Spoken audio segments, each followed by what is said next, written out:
What kind of man systematically executes 16 people, including his own grandchildren, and then calmly surrenders with a smile?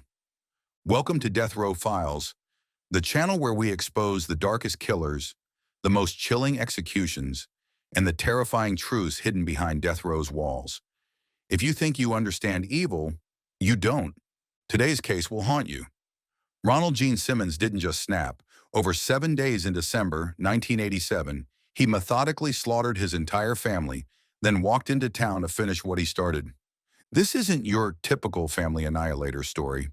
This is the deadliest case of familicide in United States history. And the psychological profile we're about to reveal will make you question how many monsters are hiding in plain sight. Make sure you watch until the very end, because his final words on death row will chill you to the bone. If true crime is your obsession, smash that like button, subscribe, and hit the bell icon so you never miss another deep dive into death row's darkest secrets.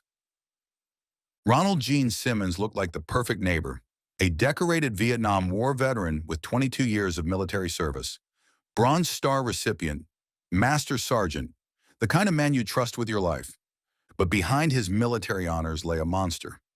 Born in Chicago in 1940, Simmons served in both the Navy and Air Force before retiring in 1979. He seemed to have it all: military pension, large family, rural property in Arkansas. But here's what his neighbors didn't know. In 1981, Simmons was under investigation in New Mexico for sexually abusing his own daughter Sheila and fathering a child with her. When the heat got too intense, he fled. The family relocated to a 13-acre compound in Dover, Arkansas, that would become known as Mockingbird Hill. Two mobile homes joined together, no phone, no indoor plumbing, surrounded by a makeshift fence as high as 10 feet. His children weren't living, they were imprisoned. And by December 1987, Simmons was ready to silence them forever. Stay with us. The timeline you're about to hear defies everything you think you know about family bonds. December 22nd, 1987, 3 days before Christmas, Simmons beat his wife Bersabe with a heavy object and shot her to death. Then he did the same to his visiting son, 29-year-old Ronald Gene Jr. But for his 3-year-old granddaughter Barbara, he strangled her with his bare hands. All three bodies were dumped in a shallow pit that Simmons had instructed the children to dig months before, telling them it was for an outhouse. It was actually their grave. That afternoon, the school bus arrived with 4 more children, ages 8, 11, 14, and 17. Based on crime scene investigation, the children were separated and killed individually by strangulation and/or drowning in a rain barrel. Then Simmons waited. For 4 days, he lived in that house with the bodies. On December 26th, he invited his older children for an after-Christmas dinner. His daughter Sheila, the one he had raped and impregnated, arrived with her husband Dennis and their children. All were executed. Then came his son Billy with his family. More executions. 14 family members total, 7 adults and 7 children. Hit that like button if this level of calculated evil shocks you, and tell us in the comments, how does a man justify this to himself? Most killers would run after a massacre like that. Ronald Gene Simmons had other plans.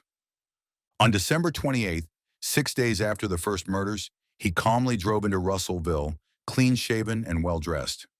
First stop, the law office where Kathy Kendrick worked. She had spurned his romantic advances. He shot her in the head. Next, an oil company office. He killed J.D. Chaffin, 33, who was simply in the wrong place at the wrong time. His final destination, Woodline Motor Freight, his former workplace. After shooting office manager Joyce Butts, he surrendered to a secretary there saying, "I've gotten everybody who wanted to hurt me." When police arrived, he handed over his gun without resistance. No fight, no fear. He was done. Share this video with someone who thinks monsters only exist in movies. Simmons looked like your neighbor. Simmons was found competent to stand trial by staff psychiatrist Dr. Irving Kuo at Arkansas State Hospital. But here's where it gets truly disturbing. Simmons refused to appeal his death sentence. He said he wanted to be executed as soon as possible. In court, he stated, "In my particular case, anything short of death would be cruel and unusual punishment." During his second trial, When prosecutors introduced a letter he'd written to his daughter Sheila, Simmons punched the prosecutor in the face and tried to grab a deputy's handgun before being removed from the courtroom. The letter read, "I will see you in hell." On June 25, 1990, he was executed by lethal injection, becoming the first person executed by that method in Arkansas. Subscribe to Death Row Files and tap the bell. You need to see our next investigation into the minds of the condemned. What drives a man to eliminate his entire bloodline? Research shows this wasn't PTSD or a psychotic break. Simmons was found sane and capable of standing trial. This was something far more calculated. Multiple theories emerged. His wife was secretly planning to divorce him. Fear of exposure for the incestuous relationship with his daughter. A desperate need for absolute control, even over death itself. Crime scene investigation revealed he had made the children dig their own grave months in advance. He planned this, methodically, precisely. This wasn't a breakdown, it was an execution schedule. What do you think drove him to this level of evil? Drop your theories in the comments below. The case became the subject of the 1990 U.S. Supreme Court case, Whitmore v. Arkansas, when other death row inmates argued that Simmons' refusal to appeal jeopardized their own cases. Simmons is regarded as the deadliest mass murderer in Arkansas history. His case is still studied in criminal psychology programs and FBI profiling units as the textbook example of familicide. The compound was destroyed, the land sits empty. But the questions remain. How many more Ronald Gene Simmons are living quietly among us? How many families are one trigger away from total annihilation? Save this video to your true crime playlist.